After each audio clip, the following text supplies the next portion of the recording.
Hi ladies and gents, Lee here, one other video just to do a mid-season review of my opinions. I know everyone has their own opinions and stuff. It's just basically I say what games have stood out for me, what players have stood out for me, what's been the most disappointing games for this season, what's obviously what players need improving, what I think we can look at for the January transfer window. Obviously we started the season with Tony Mowbray in charge. After a summer of debating whether he was going to be here or not, we did start with Tony Mowbray in the dugout and suffered back-to-back defeats the first two games of the season, 2-1 defeats, a 2-1 defeat to Ipswich on the opening day. And obviously you see with Ipswich now, where they are in the league, and you've got the Preston game as well, where we can right that wrong at the weekend, tomorrow. The games that stood out for me is Southampton at home is the obvious one. I've supported Sunderland since 1995. I've never seen us play that well, playing a Sunderland team play that well. I thought we were outstanding. Southampton couldn't live with us. They could not live with us, the way we pressed them, the way we passed the ball, and we were ruthless in front of goal. And we must have just used all our goals up in one time for that game, because there hasn't been many goals since.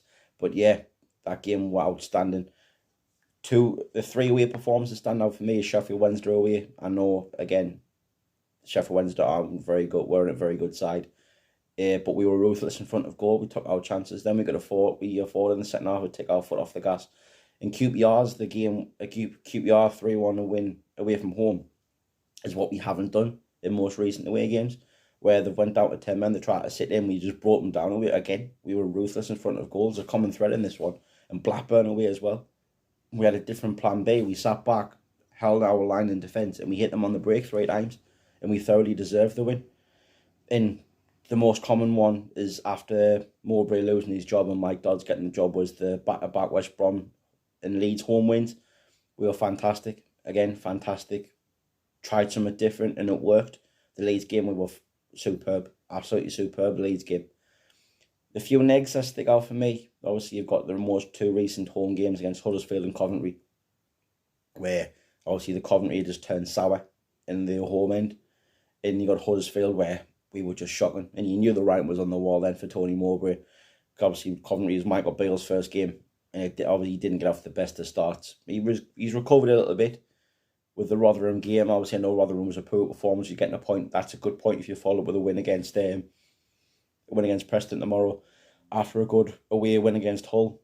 Again, the other disappointing ones for me is the copy and paste away performances against Plymouth, Swansea, Rotherham itself, Millwall.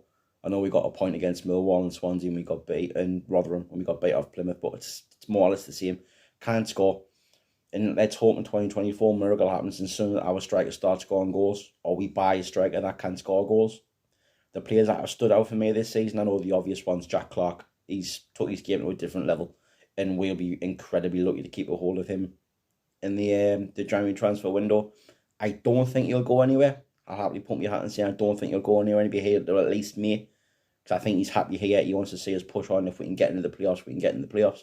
And he might want to be a Premier League player next season with Sunderland instead of going elsewhere. But if we don't get promoted this season, he can kiss goodbye to Jack Clark in the summer. I honestly feel like we can. And the same goes for this next person on this, which is Dan Neil. I know he gets a lot of stick, probably because he's a local boy and he's coming through the academy, but Dan Neil's been superb this season. Especially when he's carrying the midfield by himself for the other player I'm going to come on with, the players that need improving. From the first game of the season, Dan Neil's been class. He's starting to show leadership qualities on the pitch as well. Obviously, he's captain the side against Birmingham. Yeah, Birmingham. And he's been brilliant. I've really, really liked Dan Neil, and he's going to go to the very best. The same with Jack Clark. If we don't get promoted this season, he can kiss goodbye to Dan Neil. Another person that's stood out for me, and it's the one I'm most happy about of how he's played, but obviously turned sour a little bit now, is Niall Huggins. Came into the team just after the start of the season when Certain got injured, and he's been brilliant. But everyone knows how good of a player that Niall Huggins was going to be. And for him to play while he's been playing regularly, he's been class. Obviously, his goal against Watford was superb. Going past 3 or 4 players and just turning into Lionel Messi and putting the ball in the bottom corner, he was class. But unfortunately, as he's picked up that injury, and you're not going to see Niall Huggins again this season. Again, just want to reiterate all the best to Niall and hope he gets fit soon and recovers well. And we see him in the Sunderland shirt next season. Another extra player I want to pick out And obviously, if you listen and you read all over the place, is Alex Pritchard. In the summer, you heard the three experienced players, Danny Bartholin and Gooch and Alex Pritchard, are going to not get the contracts renewed in the summer. And I'm not trying to put anything on Lyndon Gooch and Danny Barth. I'm not trying to say any negative words about them. But the only player who went out there and played like he wanted to change the hierarchy's mind has been Alex Pritchard. Every time he comes off the bench, he looks dangerous. Every time he starts games, he looks dangerous. Obviously, he changed the game against West Brom at home when he came off the bench. He got 2 assists and he got another one for the Leeds game when he started. I'm in the boat now. I would give him a new contract. Well, I wasn't like that in the summer. I wouldn't have been that bothered. Excuse the ring doorbell. I wouldn't have been that bothered if he didn't get his contract renewed. But now I think it's essential that we need to play him week in, week out, and he give him another year. Just give him another year. He's been superb every time he's played, as Alex Pritchard. And see, he's changed my mind about him. And obviously, you listen and read all the Sunderland fans. They all agree exactly the same. I've never seen a fan base get behind the players so much as they have Alex Pritchard. Players that do need to kick up the arse in 2024, the main one is Pierre Egua. It's like literally he needs to get back to the play he was beginning of the season, end of last season, where he was brilliant. I don't know if it's just an attitude thing or anything like that, but he needs a massive kick up the arse. I wouldn't play him tomorrow. I'd play Joe next to him. Another one that needs, in my opinion, that needs to improve his game. I wouldn't say he needs a kick up the arse because nothing like a trying is Patrick Roberts. He needs to start turning these half chances into assists in goals. He needs to work on his shooting because his shooting's not been very good the last few weeks. Let's be honest, it hasn't. He needs to start producing assists, producing goals, and just get the Patrick Roberts that we all love. And again, it's not for the lack of trying. He looks dangerous every time he gets the ball. He just needs to do it. Another one for me is Luke O'Nien. Focus on your defending, son. Forget about anything else. Focus on your defending. Forget about all these little fucking stupid tussles that you get. Forget about kissing players. Forget about all your shit house. You just focus on your defending. Because when you focus on that, Luke O'Nien is a very, very good defender. And he is one of the best centre-backs at the club. But he settles himself in shithousery bullshit and it affects him. And it clearly affects him. And look, he's captain of the team. He's captain of the team. So he needs to just focus on his defending and he'll be fine after that. And I think another area that need to improve, and it's obviously a thing, is strikers. But I will say one thing, strikers aren't going to score goals by sitting on the bench for 70 minutes. They need chances. They need runs in the team, especially Nasri Rusin. If you play Nasri Rusin in this system, I think he scores goals. I really do. He was very, very lucky not to score when he had that run in the team. If you give him 10, 12 games in this team, he will score goals. That's what he's been brought in for. We've paid £3 million for him. Play him.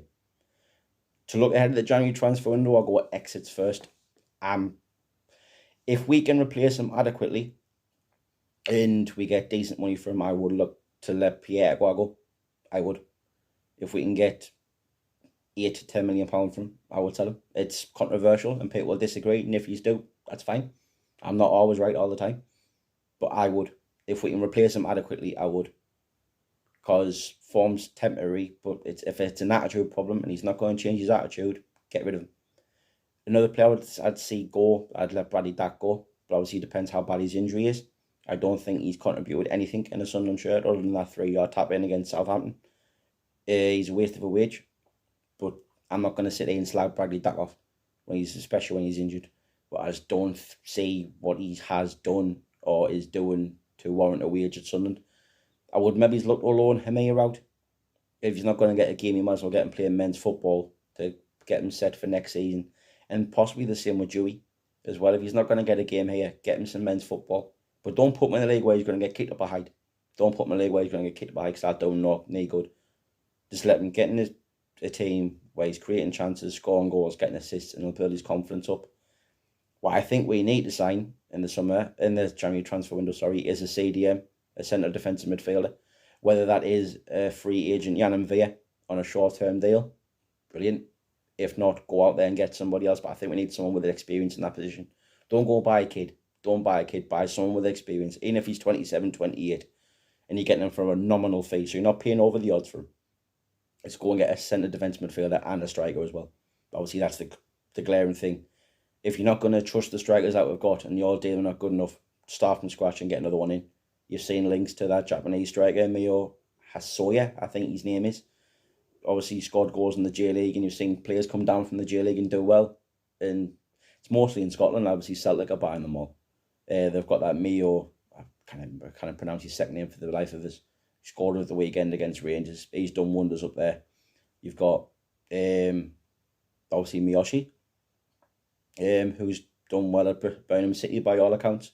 So you never know. On the other link that we have is Jay Stansfield, and I think if you asked any Sunderland supporter, would you have Jay Stansfield, the answer would be yes, but not on a loan. I wouldn't get him on a loan. Just get him on a permanent. If you can get him on a permanent deal, get him on a permanent deal. Again, just ISN in 2023. Thank you for all your support on the videos. I really, really appreciate it. As I say, I've been contemplating doing this type of stuff for a long period of time, and I just thought, sod it, I'll get it done. And I didn't imagine I'd get the views as I am, getting the support that I have. Obviously, thank you very much to everyone who's getting behind the videos, whether you're a close personal friend, ex-acquaintance, if you're going to call them that, Twitter acquaintance, Twitter follower, a distant friend. Thank you very much. It's all appreciated. All the best for the new year. Here's to 2024. How are the lads?